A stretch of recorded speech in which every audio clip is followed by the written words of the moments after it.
ఒకప్పుడు బ్రిటిషోడు సైనికుల తుపాకులకు తూటాలు పంది కొవ్వును ఆవు కొవ్వును పూసి వాడుకోమని ఇస్తుండేనట. అవేమో హిందువులకు పవిత్ర దైవం, పందేమో ముస్లింలకు చీదరింపు. మనోభావాలు దెబ్బతీసేందుకు తెల్లోడు పెట్టిన లేని లొల్లి అది. ఇది ఒక అప్పటి మాట. ఇప్పుడు ఎయిర్ ఇండియా ప్లేన్లల్లా హలాల్ మాంసం మీద కూడా పెద్దగా లొల్లి నడుస్తుంది. అయితే దీనికి సదరు కంపెనీ క్లారిటీ ఇచ్చింది. హలాల్ ఆచారం ముస్లింలకు పవిత్రం, మిగతా వాళ్ళకైతే కాదు అని మాకు సపరేట్ ఫుడ్ పెట్టాలని సోషల్ మీడియాలో రచ్చ నడిచినందుకు టాటా కంపెనీ ఇప్పటి సంచి సపరేట్ ఆహార పొట్లాలను అందిస్తామంటున్నది. చూడుర్రు అదేంటో.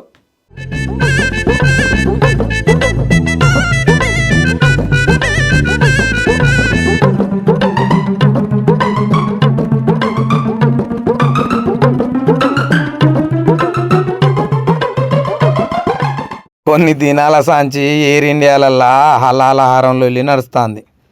ప్లేన్లలో ఎక్కిన వాళ్ళకు కొందరికి హిందూ భోజనం అని, కొందరికి ముస్లిం భోజనం అని పెడుతున్నారట.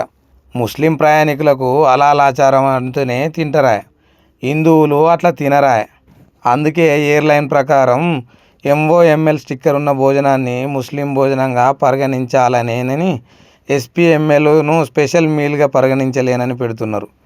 సౌదీ సెక్టార్లల్లా తిరిగే ప్లేన్లల్లా హలాల్ సర్టిఫికేట్ ఉన్న ఆహారం స్పెషల్గా కానిచ్చేటట్టు పెడతారట. ముస్లింల కోసం సపరేట్గా, మిగిలిన వాళ్ళ కోసం సపరేట్గా వంటకాలను వండి వడ్డిస్తున్నదట ఎయిర్ ఇండియా.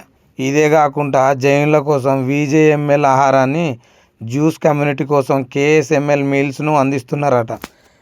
ఎయిర్ ఇండియా ఆలోచన ఎంత మంచిగా ఉన్నదో కదా. ఎవరు దోచినట్టు వాళ్ళు, ఎవరికి ఇష్టం వచ్చినట్టు వాళ్ళు ఆర్డర్ పెట్టి తినవచ్చు.